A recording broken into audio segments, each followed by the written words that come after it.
Okay, we are under attack in so many different ways. One of those ways is we have been infiltrated by China, and there are Chinese spies everywhere, and they're at the highest level. We now found out.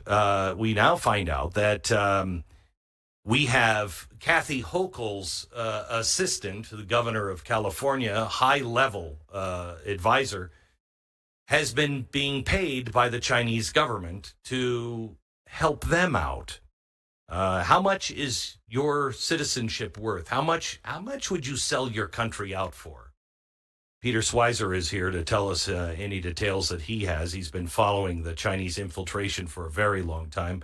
Welcome, Peter. How are you? Hey, I'm great, Glenn. Always good to be with you. Thanks for having me. Thank you. So in your book, Blood Money, Why the Powerful Turn a Blind Eye While China Kills Americans, you talk about how many, and both on the Republican and the Democratic side, how many people are selling their souls to China. Tell me about this case. What do you know about it? Yeah, so Linda Sun was the deputy chief of staff for Kathy Hochul. Before that, she served for years in senior positions for Andrew Cuomo. She was his deputy chief diversity officer, for example. And essentially what she's being charged with in a 60-page indictment is getting millions of dollars from the Chinese government and from the CCP. And she took her position and used it for the benefit of China. So, for example, she blocked representatives from the Taiwanese government from even having access to the governor's office. Wow. She altered state messages that were important to Chinese officials. So she'd literally change a message to benefit them. She also helped Chinese officials travel to the United States. She issued unauthorized invitations that weren't approved by anyone else that allowed government officials to come into the United States. And she gave Chinese officials access to private New York government conversations during the COVID-19 crisis, explaining how they were going to respond. She would actually patch them in on these high-level group telephone calls. And in exchange for that, according to prosecutors, she received a lot of benefits from the Chinese government. She was able to buy a $4.1 million Long Island home, a $2.1 million condo in Hawaii. She and her husband also bought a 2024 Ferrari Roma. And I guess maybe my personal favorites is, Glenn, she's also accused of getting 16 meals that were prepared by a Chinese government chef. They were Nanjing-style salted duck, which pretty good to me. Yeah, I mean, it changes. You know, once you hear the salted duck thing, that she got 16 of them, you think, well, maybe. It changes things dramatically. Why did it take so long for this to become apparent? What does her husband do, by the way? Do you know? Well, her husband in New York ran a sort of export-import business, a little bit vague. But the other thing, really? Glenn, is that she apparently, according to the indictments, think about this, she's a senior state official for Andrew Cuomo and the current governor of New York. She apparently ran her own business in China, in mainland China, which is where she was born. She's a naturalized U.S. citizen. But she actually had a business in China that nobody knew about it. And the Chinese government also apparently gave her cousin a cushy job. That is mentioned among the indictments as well. How many more are there? How widespread is this, Peter? Oh, it's a massive problem. And look, this is something you and I have been talking about since 2018. You've talked about it on Blaze TV, and that is that they have avoided really enforcing the Foreign Agents Registration Act, which requires if you do anything to benefit a foreign government or a foreign government-linked business, you are required to file with the Department of Justice. And they didn't really support this law at all. And then, of course, they've used it against various Republicans, which, look, if they're guilty of it, they're guilty of it. They should be charged. Yeah. But it's been selective. This case was a long time coming. And, of course, there is that, I think, strong case for these same violations that took place by Hunter Biden. taking millions of dollars, and yet from the he's not being Chinese charged with anything.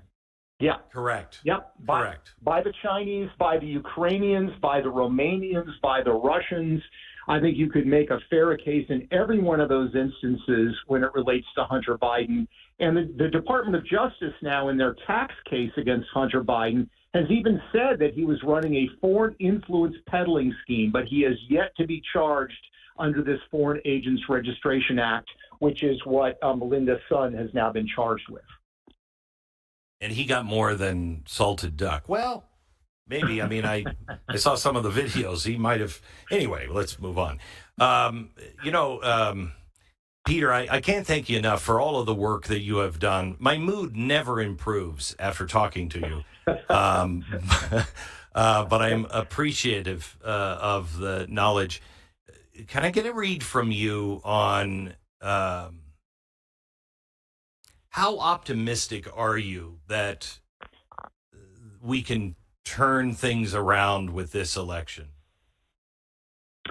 I'm cautiously optimistic. Look, I mean, the bottom line is we have to be realists.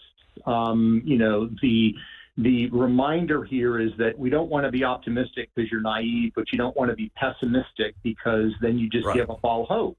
And the bottom line is I do think that look, there are people around Trump that have Chinese connections, but there are also people around Trump that recognize this problem. And I believe those are in the closer inner circle. When you look at Kamala Harris and Tim Walz, I mean, Tim Walz did not get money from the Chinese, but he fits the definition of a fellow traveler. And my fear is that with him as vice president, because he's had exchange programs, with China for 30 years, they'll make him the point person on China policy. And then, God forbid, I think we're going to be in deep trouble. So you're going to be in deep trouble. Peter, when you look at everything that is going on and what they are now admitting to and saying, we're going to do price controls, we're going to do unrealized gains tax, their stance on war, their stance on everything. I mean, there is no way that if that's your plan, which is coming together oh so nicely, especially when it comes to controlling free speech all around the world, and we're involved with it in England and in Brazil, there's no way that Donald Trump, that they could allow him to win, because he really is the only thing standing in the way of all of these very nefarious plans. Yeah, I mean, this is the weird place that we are in America, Glenn, where you have, Donald Trump, who sort of breaks all molds. And one of the people that's vigorously supporting him is Robert Kennedy Jr., who also breaks a lot of molds. And they will disagree on certain policy positions, but the point is they recognize the essential problem. And the essential problem is this desire for control and dominance. Where the left has essentially been fused with corporate America. Big government and big business are not enemies; they're actually allies. And this is the place that we find ourselves. And I think what the Harris campaign is really trying to do is bank that a sizable proportion of the American population, voting population, is going to be ignorant. So they play this game where they talk about these policy prescriptions that really don't have widespread popularity. This tax on unrealized gains is just ridiculous, but they're obscuring it enough to where they think that a lot of people won't even be aware that that is her position. That's the game that they're playing, and I still want to have enough faith in America that people are going to see through that and understand what's going on. Yeah, I hope so. Peter, thank you so much. God bless you. Keep on the on the trail. You bet. Peter Schweizer, investigative journalist who used to be one of the most beloved investigative journalists when it came to government corruption because he rats out both sides. That's not good enough anymore. You can only rat out one side, and it has to be the conservatives. If you do it to the other side, you're over. But luckily, his books are well read by millions of Americans. So he continues to do his job.